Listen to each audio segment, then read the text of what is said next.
हाय दोस्तों, आपका फिर से एक बार स्वागत है मूवी एक्सप्लेनिंग वीडियो में। दोस्तों आज की मूवी का नाम है पिगी। तो दोस्तों मूवी की शुरुआत होती है एक फैटी लड़की को दिखाते हैं, मोटी लड़की को, जो हेडफोन लगा के अपने मुंह में अपने बालों को चूस रही होती है और बाहर कुछ बच्चों को देख रही होती है। दोस्तों ये अपने डैड की शॉप में है। ये लोग मीट सेल का काम करते हैं, यानी मीट सेल करते हैं ये। और ये मोटी लड़की जिसका नाम सैरा है। दोस्तों सैरा बाहर कुछ बच्चों को देखती है, कॉलेज के बच्चों को, जो इसी के कॉलेज के बच्चे इसी के कॉलेज में पढ़ते हैं। वो लोग बात कर रहे होते हैं स्विमिंग पूल में जाने की। तभी उनमें से एक लड़की जिसका नाम कैमी है, कैमी बोलती है नहीं मुझे मीट लेके जाना है। और वो अपनी सहेलियों को लेकर सारा के डैड की शॉप में चली जाती है। वहाँ जाके वो मीट वगैरह देखती है और थोड़ी सी बातें करती है। और इसी बीच वो सारा की और उसकी फैमिली की, यानी सारा, उसकी मॉम और उसके डैड की एक फ़ोटो खींच लेती है और ग्रुप पे अपलोड कर लेती है 3 लिटिल पिग्स के नाम से डाल के, जिससे सारे हंसने लगते हैं, सब मजे लेते हैं उस ग्रुप के। और उस ग्रुप में सारा भी होती है, तो सारा देख के सारा भी उसे देखती है और उसे बहुत बुरा लगता है सारा को। उसके बाद दोस्तों ये सीन यहीं कट हो जाता है। फिर दोस्तों नेक्स्ट सीन में हमें दिखाते हैं स्विमिंग पूल का सीन, जहाँ पे वहाँ की वेट्रेस जिसका नाम रोज़ा है, वो अपने बॉयफ्रेंड को कॉफ़ी देके जा रही होती है। उसके बाद वो एक अनजान आदमी रहता है, उसे कॉफ़ी देती है। उसके बाद वो अनजान आदमी गौर से जब इसको देखता है तो जो उसका बॉयफ्रेंड रहता है रॉबर्ट कहता है कि भाई मेरी गर्लफ्रेंड है, क्या देख रहा है उसे। फिर ये कुछ नहीं कहता अनजान आदमी। उसके बाद दोस्तों ये सीन नहीं कट हो जाता है। अगले सीन में हमें दिखाते हैं सारा जो है अपनी फैमिली के साथ लंच कर रही होती है। लंच के बाद वो टाइम निकाल के अपनी मॉम को बिना बताए टॉवल वगैरह लेके और स्विमिंग पूल में चली जाती है, क्योंकि उसका स्विमिंग पूल में नहाने का मन था। दोस्तों जब वो स्विमिंग पूल में जाती है तो वहाँ कोई नहीं होता, और इसीलिए वो कपड़े उतार के जैसे ही वो स्विमिंग पूल के अंदर जाती है, अंदर से एक आदमी बाहर आता है, जिसे देख के वो डर जाती है। लेकिन वो आदमी कुछ कहता नहीं है, वो साइड में रहता है। तभी सारा अंदर जाती है और नहाने लगती है। इतने में उसकी सहेलियाँ उसे देख लेती है और चिढ़ाने लगती है, अरे क्या हुआ पिगी, ये तेरा बॉयफ्रेंड है क्या पिगी, उस आदमी को बोलने लगती है। तो वो आदमी गौर से इन लोगों को देख रहा होता है, लेकिन कुछ कहता नहीं। वो पानी से बाहर निकलता है और चला जाता है। उसके बाद वो लड़कियां यहाँ आती है और इसको एक नेट से डुबाने लगती है, जिससे इसका दम घुटने लगता है और ये पानी के अंदर चली जाती है। पानी के अंदर किसी की लाश रहती है, ये देख नहीं पाती, इसको पता नहीं लगता कि ऐसा कुछ है, ये इग्नोर करके निकल आती है।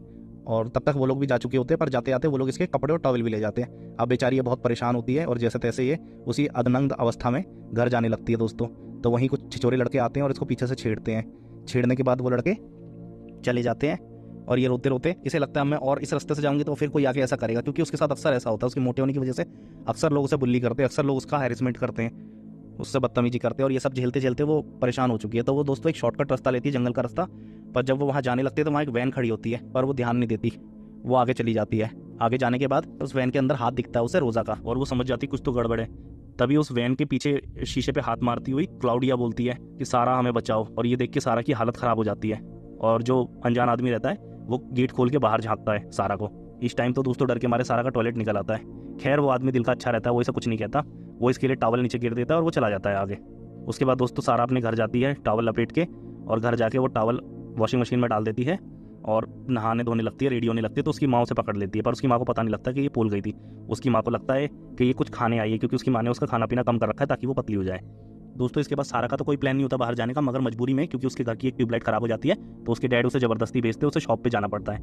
वो शॉप पे जाती है और जब वो ट्यूबलाइट देख रही होती है उस टाइम पे उसकी नज़र उसके हाथ पे पड़े फ्रेंडशिप बैंड पे पड़ती है। दोस्तों ये उसे बार बार उन दोस्तों की याद दिला रहा था, वैसे वो दोस्त थे नहीं, लेकिन उनकी याद दिला रहा था। इसी चक्कर में गुस्से में वो उसे काट के नीचे गिर देती है, जिसे कोई अनजान आदमी उठा लेता है।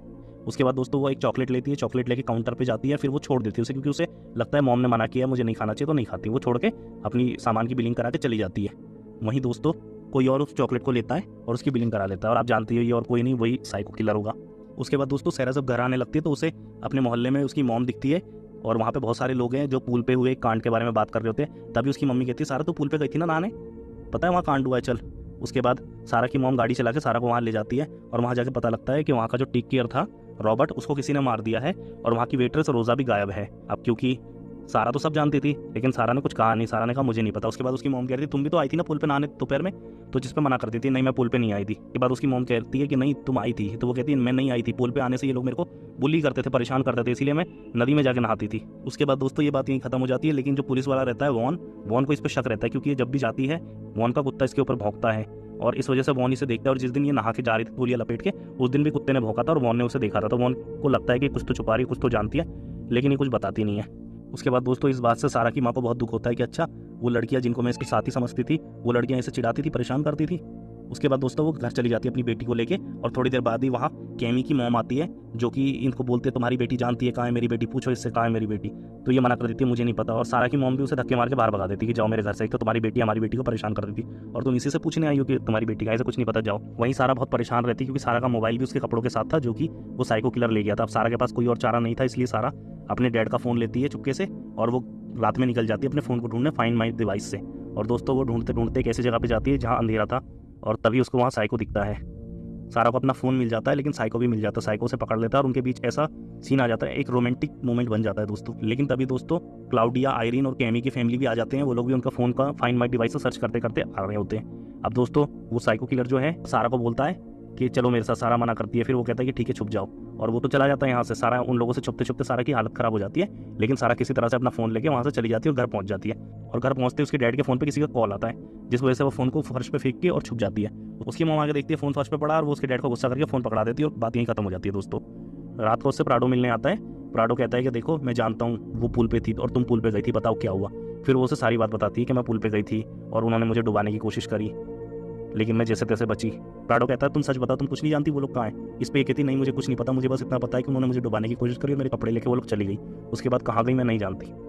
उसके बाद वो कह रहा है सब मुझ पे शक कर रहे हैं, सबको लगता है कि मैंने कुछ किया, और इस बात पे मेरे डैड तो मुझे मार ही डालेंगे, मेरे डैड बहुत खतरनाक है।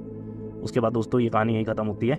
वहीं पुलिस वाले सारा और उसकी मॉम को बुलाते हैं पूछताछ के लिए, जहाँ पे वो पूछते हैं थोड़ी बहुत बातें, और मना करते करते सारा को एक्सेप्ट करना पड़ता है कि हाँ मैं पूल पे गई थी, तो मैं पूल पे गई थी, मैं नहा रही थी, उन लोगों ने मुझे डुबाने की कोशिश करी, मारने की कोशिश करी, और वो लोग मेरे कपड़े लेके भाग गए, जिसके बाद मैं जैसे तैसे अपने घर तक पहुंची हूँ। इस बात पे वॉन भी कहता है कि हाँ मैंने इसे देखा था, क्योंकि मेरा कुत्ता भौंक रहा था तो मैंने देखा कहाँ भौंक रहा है, तो इसी पे भौंक रहा था, ये तौलिया लपेट के जा रही थी रोती हुई।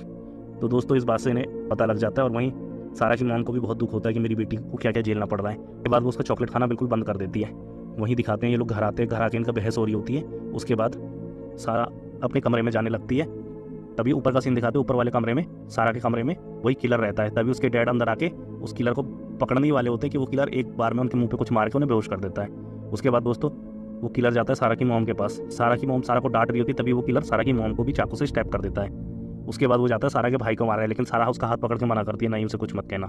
फिर वो सारा को अपने साथ पकड़ के ले जाता है। वहीं कुछ लोग सारा को छेड़ रहे होते हैं, तो वो किलर जो है वो गाड़ी लेके उन पर चढ़ाने लगता है। इस वजह से वो लोग नीचे कूद जाते हैं और जिससे वो लोग जख्मी हो जाते हैं। उसके बाद दोस्तों जाते जाते काफ़ी देर हो जाती है, और अचानक से अंधेरे में एक सांड उनकी गाड़ी के आगे आ जाता है, एक बुल, जिसकी वजह से उनकी गाड़ी का एक्सीडेंट हो जाता है। सारा मौके पर ही बेहोश हो जाती है दोस्तों। उसके बाद दोस्तों वो किलर उसे गोद में उठा के ले जाता है अपने अड्डे पे। और दोस्तों जब सारा को होश आता है तो वो देखती है कि उसके सामने कैमी, क्लाउडिया और आयरीन तीनों बंधे पड़े हैं, और दोस्तों वो लोग भीख मांग रहे होते हैं, हमें छोड़ दो, हमें बचा लो, हमें बचा लो। उसके बाद दोस्तों तभी किलर आता है। किलर सारा को पीछे से पकड़ता है, उसके कंधों पे हाथ रख के उसे हौसला देता है, और उसके हाथ में एक चाकू देके बोलता है मारो इनसे, बदला लो, इन्होंने तुम्हें बहुत परेशान किया, मारो इन्हें। और दोस्तों वो भी जोश में आके चिल्लाती है, लेकिन वो उल्टा किलर के ऊपर ही हमला कर देती है, और किलर को ये पता होता है, इसलिए वो हाथ पकड़ लेता है और एक थप्पड़ मारता है, जिससे सारा नीचे गिर जाती है। उसके बाद दोस्तों किलर जाता है अपनी बंदूक उठाने। वहीं क्लाउडिया बंधी रहती है। क्लाउडिया वो जैसी बंदूक उठाता है, क्लाउडिया उसे लात मार देती है और वो गिर जाता है। और जब वो गुस्से में उठने लगता है, तब तक सारा वो चाकू लेके उसके पेट में स्टैप कर देती है, और इस वजह से उससे गोली चल जाती है, और वो गोली सीधा क्लाउडिया के हाथ पे लगती है, और उसका हाथ गायब हो जाता है और खून टपकने लगता है। और दोस्तों उसके बाद उस खून की छींटें थोड़ी बहुत सारा के ऊपर भी गिरती है, जिससे सारा फिर होश में आती है, और सारा उठती है और उठ के उस किलर को गले से लगाती है और कस के उसके गले का एक मांस का टुकड़ा निकाल देती है, जिससे खून बहने से उसकी मौत मौके पर हो जाती है दोस्तों। उसके बाद दिखाते हैं कि सारा बहुत परेशान थी, इन लोगों ने उसे बहुत परेशान किया था, तो सारा बंदूक को लेती है और उन तीनों को भी गोली मार देती है दोस्तों। वहीं जब आगे जाते हैं तो हमें पता लगता है कि उसने गोली उन तीनों को नहीं, उन तीनों की रस्सी पे मारी थी, यानी उन तीनों को आज़ाद कर दिया था। उसके बाद वो उसी हालत में, खून में भीगी हुई उसी हालत में वो अपने घर को जाने लगती है। तो रास्ते में उसे प्राडो दिखता है। प्राडो उससे पूछता है तुम कहाँ से आ रही हो, तो ये कुछ नहीं कहती, सिर्फ कहती है क्या मुझे लिफ्ट दोगे। तो वो कहता है कि हाँ मैं तुम्हें लिफ्ट दूंगा, बैठ जाओ, और वो बैठ जाती है और प्राडो उसे घर की तरफ ले जाता है। और दोस्तों मूवी यहीं खत्म हो जाती है। तो दोस्तों इस मूवी में हमें काफ़ी सीख मिलती है। उसमें से एक बड़ी सीख ये है कि हमें कभी भी किसी को कमज़ोर नहीं समझना चाहिए, कभी भी किसी का वक्त बदल सकता है, और हमें हमेशा हर किसी की इज्जत करनी चाहिए। ईश्वर ने जिसको जैसा बनाया हमें वैसे ही एक्सेप्ट करना चाहिए। तो होपफुली दोस्तों आपको वीडियो अच्छी लगी। मेरे चैनल को सब्सक्राइब कीजिए दोस्तों, ताकि इस तरह की वीडियो और मिलती रहे। थैंक यू सो मच दोस्तों।